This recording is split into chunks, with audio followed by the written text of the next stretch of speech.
네, 보신 것처럼 전임 군수 시절 8년간 대규모로 엘로시티 사업을 해온 장성군의 기조에 변화가 있는 것 같은데요.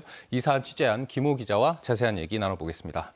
네, 김 기자, 일단 장성군이 이 엘로시티 사업 접었다 이렇게 볼 수 있는 건가요? 예, 우선 장성군은 옐로우시티 사업을 더 이상은 하지 않겠다 이렇게 공식적으로 밝힌 적은 없습니다. 그러면서도 앞으로 사업을 이어갈지에 대해서도 뚜렷한 답변을 내놓지 않고 있습니다. 그런데 실제로 살펴보면 옐로우시티 사업을 중단한 것으로 보입니다. 대표적인 사례로 주민이 건축물에 노란색 칠을 하면 지원금을 주던 사업을 중단했고요. 부서 명칭에서 옐로우라는 표현을 빼기도 했습니다. 이 장성군은 그동안 기회가 날 때마다 옐로우시티 사업을 홍보하곤 해왔는데요. 지난해 7월 새 군수가 취임한 이후 옐로우시티라는 표현조차 쓰지 않는 분위기입니다. 그렇다면 어쨌든 장성군이 그동안은 이 엘로시티 사업을 자체적으로든 성공적인 컬러 마케팅했다 이렇게 자평을 해왔는데 이런 기조가 왜 변화한 거라고 봐야 할까요? 예, 아무래도 군수가 바뀐 게 영향을 준 것 같습니다. 옐로우시티 사업은 전임 유두석 군수가 2014년부터 8년간 이 군정을 이끌며 진행해온 상징과도 같은 사업이었는데요. 지난해 당선된 김한종 군수 입장에서는 계속 관련 사업을 하는 게 달갑지만은 않았을 것 같습니다. 이 단체장으로서 자신만의 색깔을 군정에 반영해서 해보고 싶은 욕심도 당연히 있을 수 있고요. 그렇다고 해도 이미 지역의 상징색으로 자리 잡은 상황에서 억대 예산을 들여 다른 색을 찾아보겠다는 계획에 대해서는 평가가 엇갈릴 수 있을 것 같습니다.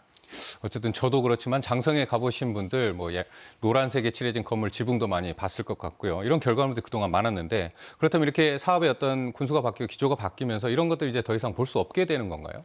예, 장성군도 이 점을 크게 고민했던 것 같습니다. 이와 관련해서 김한종 군수가 지난해 12월 취임 100일 기자간담회에서 직접 언급한 적도 있는데요. 이 각종 시설물에 들어간 옐로시티라는 글자나 색채 등을 바꾸려면 얼마나 들어가는지 살펴봤는데 이 70억 원이 넘게 들어가는 걸로 나왔다. 그래서 포기했다고 밝혔습니다. 결국 기존의 옐로시티 사업은 그대로 두겠다. 다시 말해 다른 색을 덧칠하진 않겠다. 이렇게 밝힌 겁니다. 그렇다면 김한종 군수가 이 전임 군수 시절 이뤄진 옐로시티 사업에 대해서 부정적으로 평가하고 있다 이렇게 봐야 하겠네요. 예, 김한종 군수는 몇몇 언론 인터뷰에서 관련 질문을 받았는데요.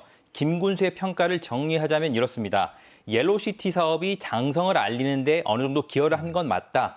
하지만 주변 평을 들어보니 부정적인 시각도 적지 않더라. 또 다소 과도한 측면도 있는 것 같더라. 이런 겁니다. 또 사업 과정에 불필요한 예산이 치인 측면이 있다는 의견도 내놨습니다. 그러면서 옐그린이라는 표현을 쓰면서 기존의 노란색은 그대로 두되 녹색을 더하는 게 어떨지 고민하고 있다고 밝히기도 했습니다. 이해하기 쉽지 않은 대목입니다. 어쨌든 저희가 엘로시티 사업이 잘 된 사업인지 잘 못된 사업인지에 대한 평가는 쉽지 않겠지만 어쨌든 군수가 바뀌었다고 해서 이 컬러 마케팅이라는 게 기조 자체가 바뀌어버렸다. 이거에 대한 좀 비판은 분명히 있어야 할 것 같고요. 그런 부분에서는 좀 더 지자체 이미지 마케팅, 공론화 과정이라든지 이런 것들 더 철저히 해야겠습니다. 오늘 말씀 여기까지 듣겠습니다.